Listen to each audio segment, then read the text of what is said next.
It's always gonna be the lace for me, because what wig? What wig? Ain't no way this V part that I done sewed down gonna fit under the wig, so I'm gonna take this off real quick and I'm gonna come back and we can install it. So here is the wig on.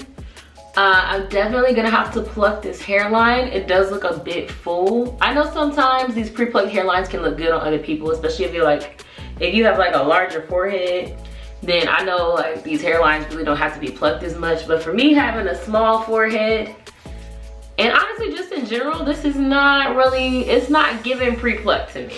This hairline is full, it's a full grown hairline. However, guys, the sizing on this is great. It's a very nice glueless fit. It's snug enough to where I feel like it's not gonna slide around on me, which is usually my problem, which is why I typically don't go glueless, because it's like the wig gonna shift back on me. This feels very secure. I don't feel like it's sliding, but it doesn't feel uncomfortable either, because that can be another issue too. A wig can be uncomfortable if it's too small, but this is like right on point. It's a nice good length for the summertime, the hot weather, not too much, and it's easy. Like these curls are really easy. I'm gonna tame them and everything and like do all that, but this is gonna be a really easy look. The most work I'm saying we're gonna have to put into it is the hairline. And I actually think, you know what, I'm just gonna pluck this on my head instead of taking it off, because my mannequin head is downstairs anyway. You know, you guys, I have to say I was very surprised that I needed to pluck this hairline as much as I did. I was really confused. I found out later on in the video, and you'll see for yourself, but I was just confused as to why. I was like, why is this hairline so full? I usually expect a lot more out of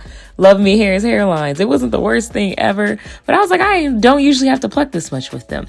And it just was not clicking for me. But anyways, I wanted it to look as natural as possible, so I just made some dips and grooves in the hairline. And yeah, that's pretty much what I did. And for this wig in particular, I really concentrated on the parting area of the hair. Yeah, so I just plucked it, and I stand corrected. I'm over here telling y'all this is a 5x5 closure. This is definitely a curved side part. I was moving too quick. I didn't, like, it looked like full lace from here. Well, not full lace, but it looked like a full 5x5 closure from here. But no, it is a lace part, still undetectable lace and all of that, but it's a lace curved part unit. So honestly, that means it's even easier for beginners or women who just don't like to do too much with the wig. I'm feeling this a whole lot better after tweezing it out, but that makes a lot more sense to me as to why I was like, yo, what's with the hairline? It's because it ain't no lace back here. Makes sense. There is a little bit more lace going on right in here, and obviously you saw like the parting has a lot of, well, it's a pretty wide part and the lace really flat, so I like that. And then I just went on the hairline and made it look a little more natural, but I couldn't do too much on this side because it's not much to work with, but you know, still had to make it do what it do. So since this don't really have no lace to it, I'm not really gonna go too hard with the hot comb, but I do want it to just place the hair like flat on the edges, so that way it really showcases that I have somewhat of a hairline. And I'm gonna also use it to lay down this lace part. I love how wide the lace parting is because it allows it to lay really flat. I just wish they'd given the same detail to the front so it could really fake a frontal. I'll be honest with y'all, I like a little more lace personally for my wigs, especially with, you know, my forehead and everything. But if you're the type who like a quick and easy wig, this is definitely a quick and easy wig. I don't know why I took the comb off, it wasn't redundant. So I'm gonna go ahead and cut this lace. I'm using a razor today because that's just what I have on me.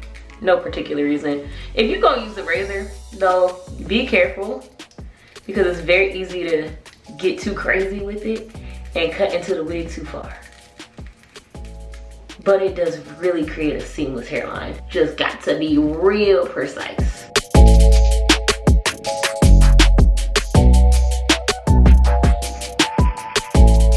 This lace is great because I didn't even like tint it or anything yet and it's already disappearing. This unit really not having, you know, more lace in the front really didn't give me the option to do my normal no baby hair, straight up just, you know, regular looking hairline. So I had to get a little bit creative. I didn't want baby hair because y'all already know that's not even really my thing, but I did want the hairline to look a little more natural than what it was giving. So I created some sparse, I won't even call it baby hairs. I just wanted some like sparse hairs in the front so it could look a little more like scalp than what it was looking like. And I just played around with it until I was comfortable with kind of the natural swoops it was giving me on the hairline without it giving like a whole baby hair look, but you know, it was gonna show more scalp and make it look like I had more scalp showing. This isn't a mandatory step. I would encourage you, if you get this wig, because it's a really nice wig, to just try it on your head and see how you feel once you put it on, because everybody has different head shapes and you're gonna need different customization to match up with what you're looking for on your wig.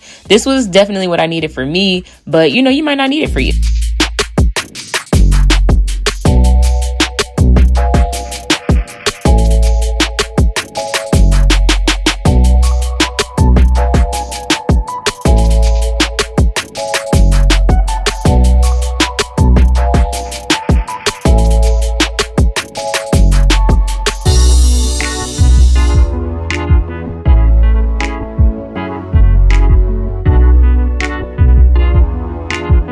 The gluelessness is giving me life because I'm just shifting this thing around as needed. Since it's a lace part unit, styling didn't take a lot of work either. I just tried to flatten it down a little bit using my hot comb, and you know, it was already in a lace part, so I didn't have to do anything else but add a little mousse in the hair for the wet look. You don't need to do that if you like the dry big hair look, but I wanted a little more defined. Add a little foundation in the part and on the hairline, and I was done. The lace that I do have is blended down. It's always gonna be the lace for me, because what wig? What wig? For an easygoing, beginner-friendly human hair unit, this is it. Now, you know, for me, I'm gonna keep it real with y'all. I'm not a huge lace part girl. I haven't been a lace part girly in some years just because I really love a natural looking wig. But I also know I got the skill set to do that. Everybody ain't got that. So if you're a person who either doesn't like to work with wigs, or you're a person who just is like, hey, I want a wig, I can go pop this on right before work, head out the door, this is the one. And they asked me not to add no baby hair, so I didn't do too much. I didn't want to add no baby hair to it, but I did want to make the hairline look a little more natural on my head because it was just giving straight up wig. So I had to do something to make it look a little more natural, so I didn't necessarily add baby hair to it, but I did kind of like, you know, just trying to make that hairline look a little more like scalp.